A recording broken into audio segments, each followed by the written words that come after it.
Right. Okay, so for today, do you know what we're going to be talking about?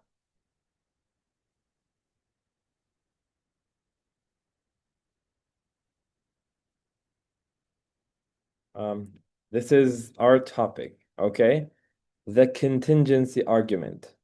Do you have any idea as to what it is?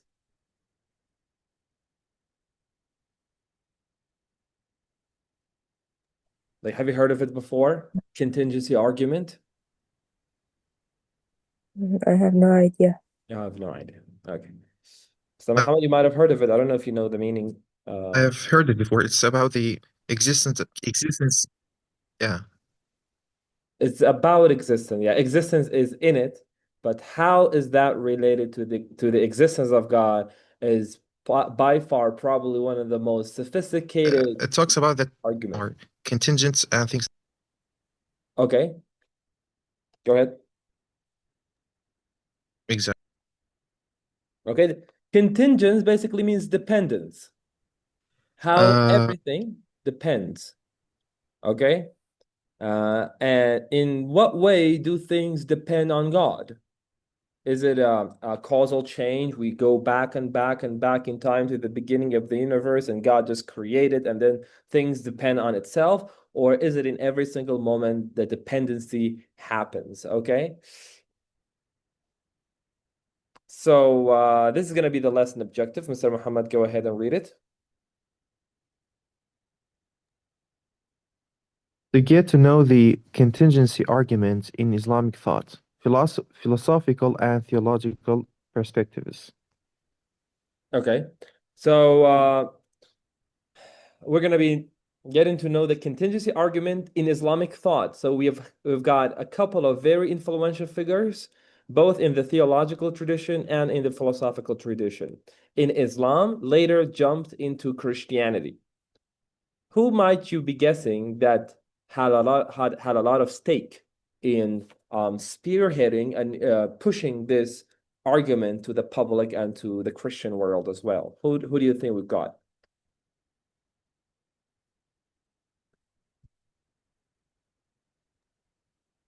So um, we have Imam al-Ghazali, Fakhruddin Razi. We're going to be looking at them now. Okay.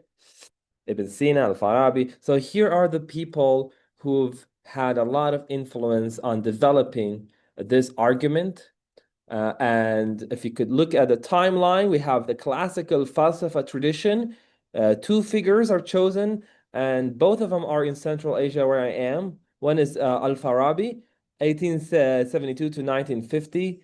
That is the duration where he lived and died. He was from modern Kazakhstan, which is on border to Bishkek. Right now, I'm living. And Ibn Sina also came from Khorasan. This is Uzbekistan, also a bordering country to. So both came from the Central Asia and went to what city back in the days that was really the center?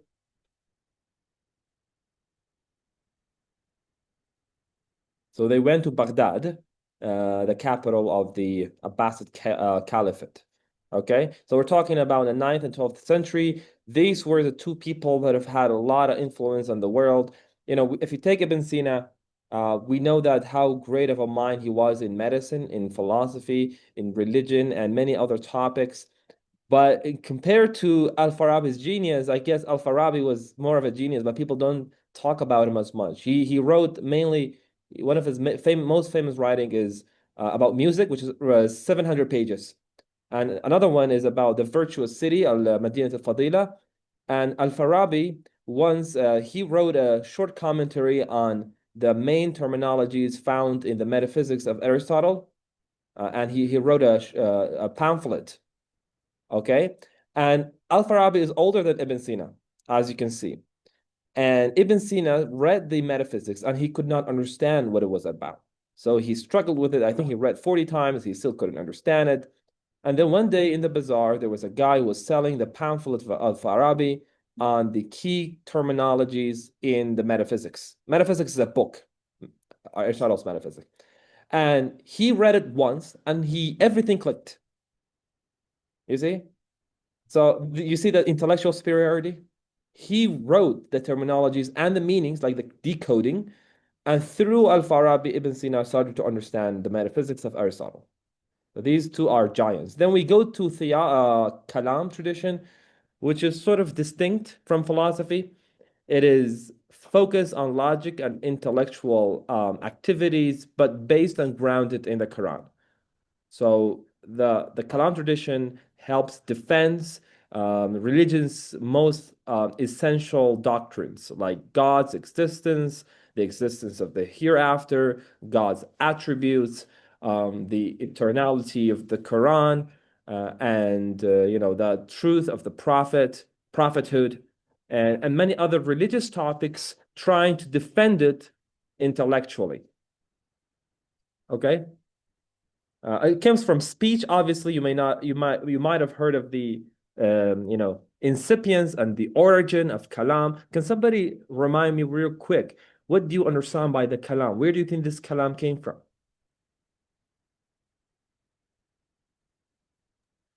Isn't it came from Quran? It comes from a time, especially during the time of Ahmad ibn Hanbal, that the Mu'tazilas were saying that although the words of the Quran they are inspired to the Prophet from God, but the exact wording is not from God. The Prophet put into the wordings. Okay, speech. It's about the speech of the Quran. And the Kalam theologians came and defended that the speech of the Quran is actually God's speech, not the Prophet's speech. So it is supposedly the origin of the science in the Islamic tradition. And if you go to the madrasas, you study classical falsafa, hukama, you study kalam theologians. And I don't think you're studying Mullah Sadra and modern thinkers, but these two for sure they're incorporated into the system curriculum. Okay, then we have in the Kalam tradition 11th to 14th centuries, Al-Ghazali and Fakhruddin Razi. Al-Ghazali was more towards Kalam, and Fakhruddin Razi, he synthesized Kalam and philosophy. Later synthesis, we have Mullah Sadra. I think Mullah Sadra was a Kurd, if I'm not mistaken. And he was the founder of the transcendent philosophy in Islam, Al-Hikmat al-Muta'aliyah, the transcendent philosophy that focus a lot on light. That was the main focus there. Then we have two modern figures, Muhammad Iqbal, that said certain things about the contingency arguments, and Sayyid Hussein Nasr. These are our pillars that some of them navigated through the Quran. So we're going to be looking at what the Quran says about the topic as well, okay? And let's get started. Key terms. Ms. Narmeen, go ahead and read the key terms. Contingent ممكن الوجود. Existence is received. Depends on external cause. Example, this phone, this room. Necessary واجب الوجود. Exist by through itself. Non-existence impossible. Existence essence versus existence. What a thing is hoarseness versus that is the horse. Yes. And the last one? Yeah. Causal dependence, contingent being carry a why question they can't answer alone.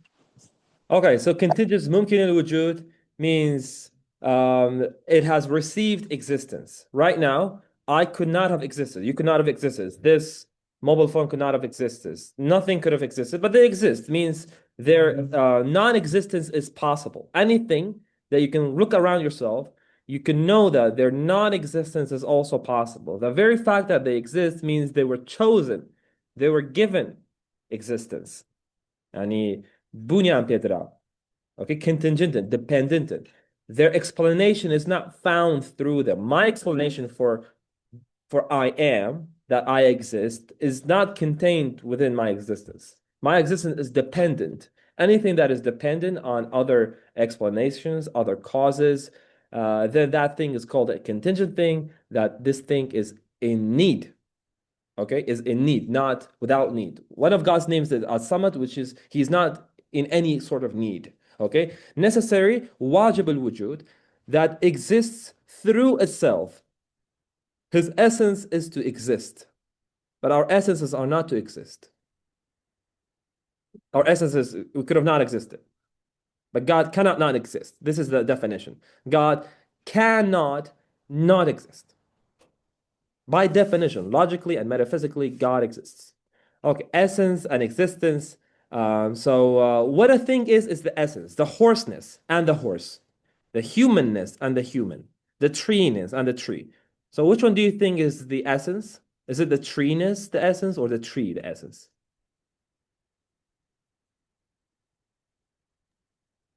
The treeness, the horseness, I think is the essence, and Excellent. the Okay. the horse and the tree is the existence. These are the existent things. So, which means the essence, they don't exist until existence is imparted to them.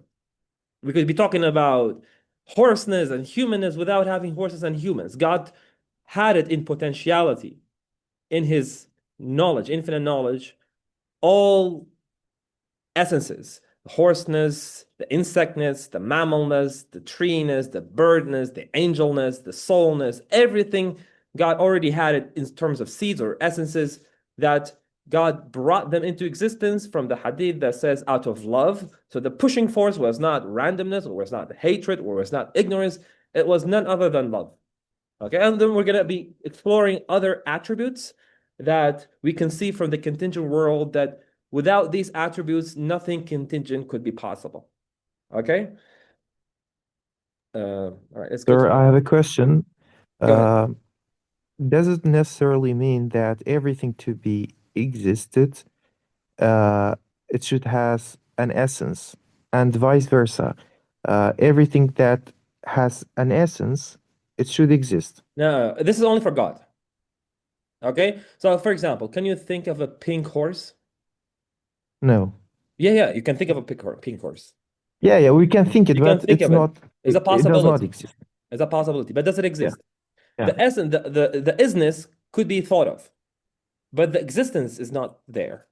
Only in God, existence is essence and essence is existence. So both are contained within God. He's the Okay, necessary being, only in him. Otherwise, other things we are, it's not like this.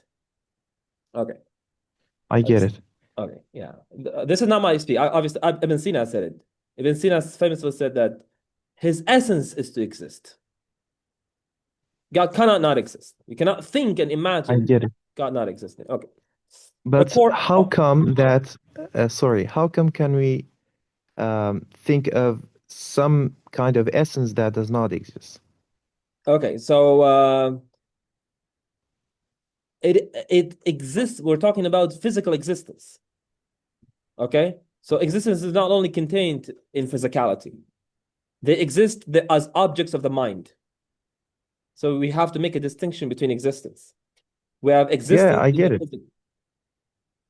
in the I think physical realm. this is only um, we are only we are special that we can think of such a thing to think about Essence. some types of essence that does not exist in the real world. Yeah, that does not exist in terms of physicality, for sure. This is Yeah. a unique human capacity to imagine, and yeah, and possibly I think that it has a benefit. It tells us, it further strengthens and solidifies the argument. Maybe it has spiritual benefits why we can think of things that don't have physical existence, because we have potentialities that things could exist, but still they're not in the physical form. Okay. The core argument, Mr. Muhammad, read the core argument. Okay, the core arguments. Something exists, minimal realism. Whatever exists is necessary or contingent, logical division. Contingent beings require causes, reasons, principle of sufficient reason. Series of only contingents, even infinite pure accidents, lacks a non-dependent ground. Therefore, a necessary being terminates, explains the entire order. Okay, so we're going to get to understand it better in the coming slides. Further explanation is given. I don't want to give the explanation now. I'm going to give it once we come to the slide. Okay, thank you. Why it matters, Ms. Nermin? Rational pathways serving to it from may dependence. When non-dependent build a bridge. فلسفة metaphysics كلام doctrine fits into creation what is it? حدوث. حدوث Okay. versus eternality attributes unity will knowledge providence Quranic invitations to reflect on science. Yeah, many people throughout the past, especially Fakhruddin Razi, Ibn Sina himself, said that this is the most powerful logical argument for the existence of God. And it's not only a logical argument. We later come to Mullah Sadra that says this is an ontological vision. It's not just a conceptual categorization that we can get through God. And actually, I saw a person pushing ChatGPT using all the trainings and reasonings that is given to what is the most logical argument for the existence of God. And it said the same thing. It said, I can prove that through looking at the observable world, that their explanation is not found in anything within the universe. Nothing within the universe can explain the existence of the universe. That was very striking. And actually, it went step by step and explained it, given the most possible and likely outcome of human logic. Okay, so let's get a warm up. Name 3 marks of contingency of you now to be alive. Right now, I'm to be alive. What am I dependent on? So write it in the chat. Okay, 3 things that you depend in order to be alive. Otherwise, your life will be ended. You can think of biological factors, chemical factors, ecological factors. Try to come up with 3 things that you think you depend on.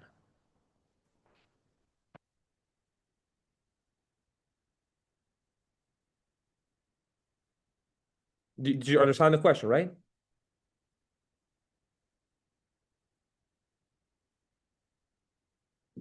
Then I'm going to explain how none of them are actually the actual cause, okay? Sun, sir, sun, air,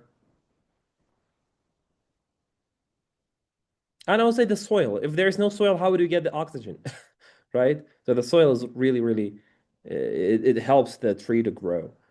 I guess, the soil, right? Okay. Ms. Nareen, what about you? Do you think of any causes? Just look at your own body.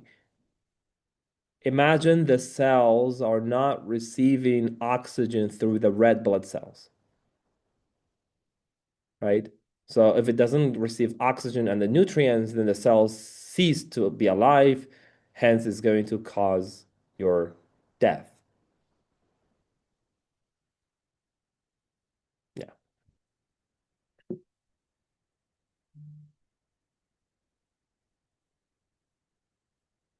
Ms. Nareen, any thoughts?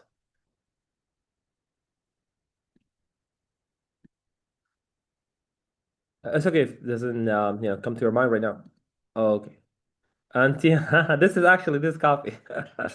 This sounds coffee. Otherwise, yeah, tea. I would add tea to my existence too. I drink tea, therefore I exist. Now, this is a good warm-up, and we're gonna see that more as to why is it important just through looking at ourselves around in the surrounding. Okay, Mr. Muhammad, read the summary. Sure. All contingent existence, everything that can be or not be, points to one necessary existence, whose reality grounds, sustains, and embraces the finite without being limited by it. Finite means Speaker, us, trees. Anything in the universe is a finite thing. yeah.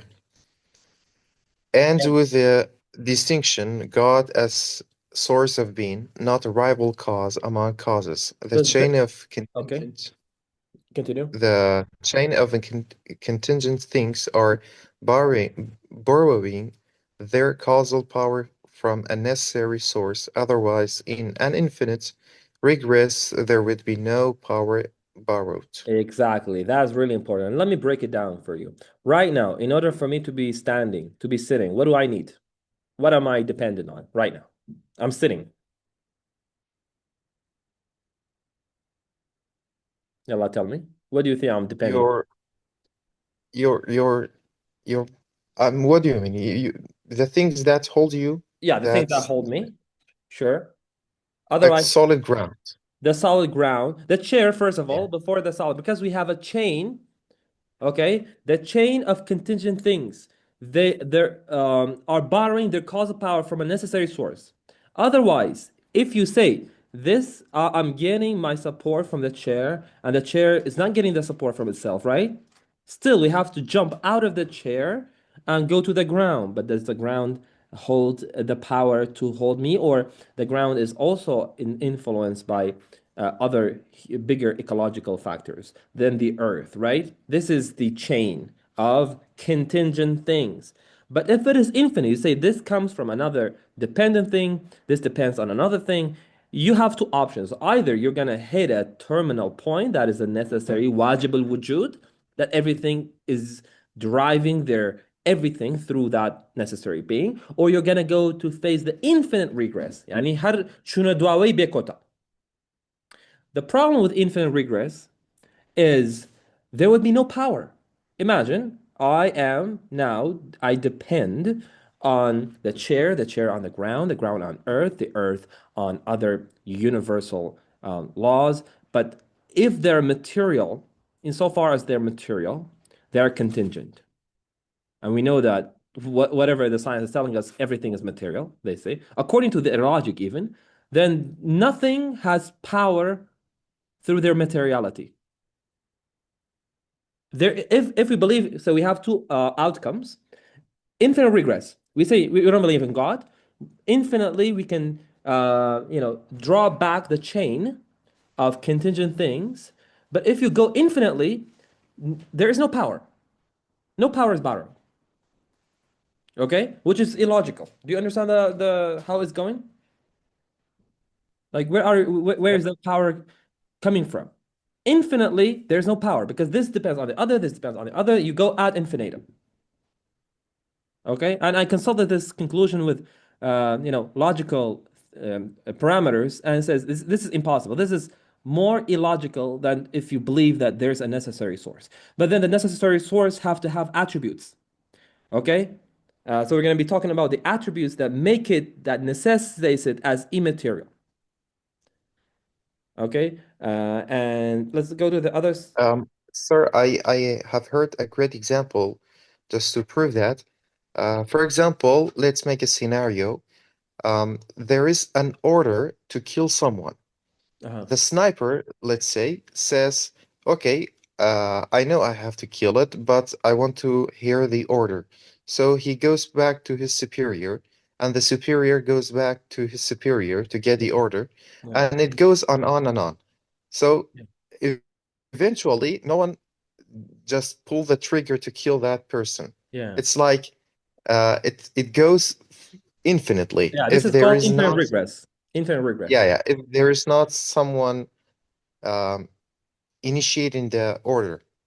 Initiating the order. And we're going to be talking about initiating the order of everything in time or not in time. Because Imam Ghazali said there must be a beginning to the universe so that the contingency argument makes sense. But Mullah Sadra and Ibn Sina say, no, Imam Ghazali, you may not have hit the mark.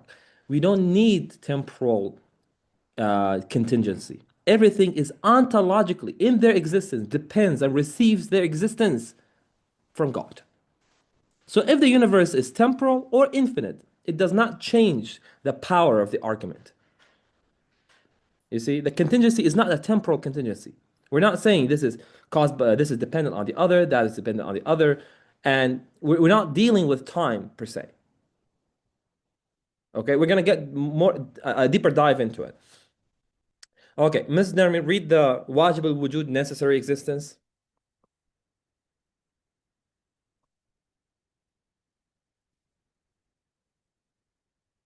Ms., are you there?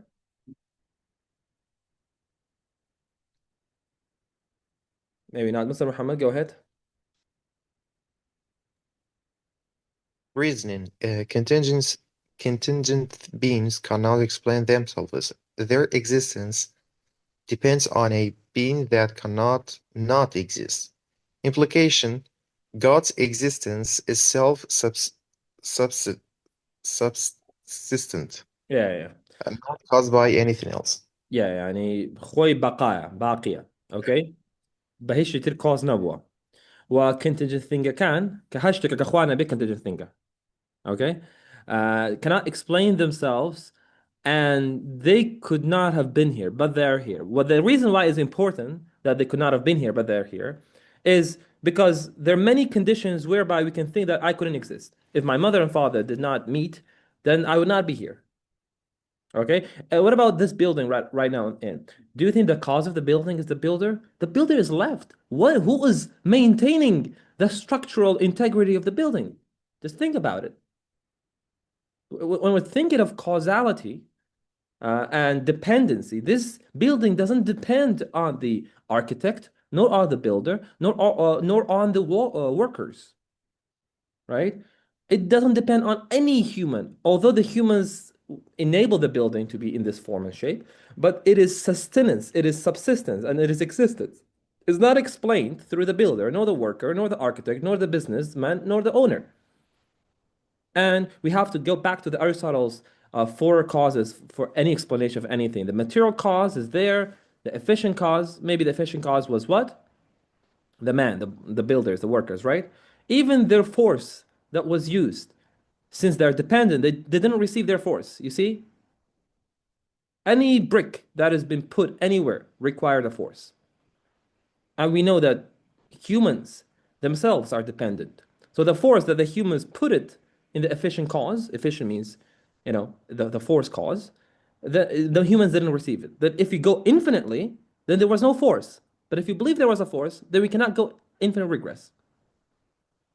So in a sense, the formal structure, the material, the efficient, and the final, they could be all explained through religious terms. Unity, tawheed, oneness. So these are the implications of the contingency argument. If you believe that everything is contingent, their explanation is not through themselves, but through other things, then these are the implications for the necessary being, wajib al-wujud. Okay? Ms. Nermin, if you're still not available, are you? Doesn't seem to be available. Mr. Muhammad, you go ahead. Reasoning. If there were multiple necessary beings, they would differ in some attribute. Difference implies contingency. Implication: God must be absolutely one, indivisible in essence. Yes, if there were two gods, two beings, then they would differ in some attributes, and difference implies contingency. Must be one, indivisible. Cannot divide it. If you can divide it, then it is contingent. The parts depend on the other parts. Simplicity, non-compositeness. Go ahead, mister. Composition implies dependence on parts. Necessary existence must be without parts. Implication: God is simple and indivisible in essence and attributes. That's why God is simple. One, no partners, no parts. Otherwise, God would be dependent. The parts would have dependence. Mr. Ahmed, I Yes. have a question. How come differences in things implies contingency? I think differences are categories of relationship. So only physical things in that regard have this characteristic. The differences require there is gap. Something is higher than the other. So there's not this equality. When there's difference, there's no equality. Something is low, something is high. So maybe that's why difference, requires that it is contingent. Because difference compared to us, or difference, or there's always a relation. It is relative. In the realm of differences, I see, relativism, not absoluteness. Maybe that's how it is. Maybe not. Allahu Alam. Okay. Eternality. Eternity. Eternity and eternality. Reasoning. Contingent beings begin or cease. Necessary being cannot have beginning or end. Okay. Implication. God is atemporal, without origin or cessation. Yeah, so if you say that the necessary being is temporal and had a beginning, then you have not explained anything. The necessary being is not the source. It's just another contingent thing. If the necessary being is in time and bound by time, then the necessary being is no longer necessary. It's contingent on time. Immateriality, non-physicality. Physical things are contingent, changeable, composed, limited. Implication. God is immaterial, not bound by space or matter. Yeah, so yeah, God is not a rival somewhere in the universe sitting on a throne. It's not an object. It's not a thing. And yeah, whatever the source that we have traditionally called as God, the necessary being, then it has to have these characteristics. It must be immaterial. Because if it is material, then the material is still dependent. It doesn't receive the energy from itself. It's always dependent on other factors through outside of itself. Knowledge. Contingent beings depend on a knowing cause to bring order and purpose. Implication. God is all-knowing, al-alim. Yeah, as Imam Arabi said, the whole contingent thing, the whole universe are interplays of God's names. Just think about it. Yes, God has knowledge, and the way that there are varieties shows and points to God's knowledge. I could have been of a different form, but I'm at this form. It requires knowledge and will. God willed me through his knowledge to be of this particular shape, to be coming from this particular parent, and all the other conditions. Because all of them could be changed, could have been otherwise. The fact that they're of a particular shape means there was a volition, there was a will that was exercised in bringing me about or bringing anything about. Even the universe could have been different. Even the universe could have been different. Exactly. Willpower, إرادة قدرة. Contingent things could have been otherwise. There must be a willing cause behind determinate reality. Implication. Determinate. God is all determinant. Yeah. Implication. God is all powerful, al-Qadir, and free willing. Yeah, so we're all individuated in metaphysical terms. We are all individuals that got our individualities. I am Ahmed, you are Muhammad, this is Sachir, this is everything has their individuation. Otherwise, we cannot have made any distinction. We could not have understood anything. Everything would have been the same. Same things are different, then we can understand them. And since, as I said, everything could have been otherwise, then it again shows the power and the will that brought it about. We cannot say abstract things bring power. Abstract things are not causal. If you think mathematics brought us, no, this is wrong. Mathematics is not causal. It is a description of contingent things, but not a causal of the contingent things. Although they may be eternal, maybe think like, for example, this mobile phone is put on the desk. It could not have been put on the desk. It could have been different. But 2 + 2 = 4. You cannot think by definition and through logical mathematical rigor. 2 + 2 is 4. Okay, this looks like a necessary truth. Then how is that different from the necessary being? Because the necessary being has these qualities we have talked about. Mathematics doesn't have will, doesn't have knowledge, doesn't have immateriality, although it is immaterial, but it is not causal. Okay, maybe it is eternal. It is eternal. It has eternally been true that mathematical, abstractions have been true, but they have been true not hovering in the air or in space. They have been true as objects of God's mind. Eternal objects in God's mind in the realm of potentiality. Once God created the physical contingent world, the mathematics sort of came into relation and description of these contingent and physical things. Willpower, life. Contingent things are sustained. God's existence is self-sustaining. Implication: God is Al-Hayy, the ever-living. Now, if you think about life, life is a mysterious, enigmatic. It's just a mystery, right? Right now I'm alive, and I can't attribute my life to a cell, to I don't know, to the chemical reactions, to the biochemical reactions.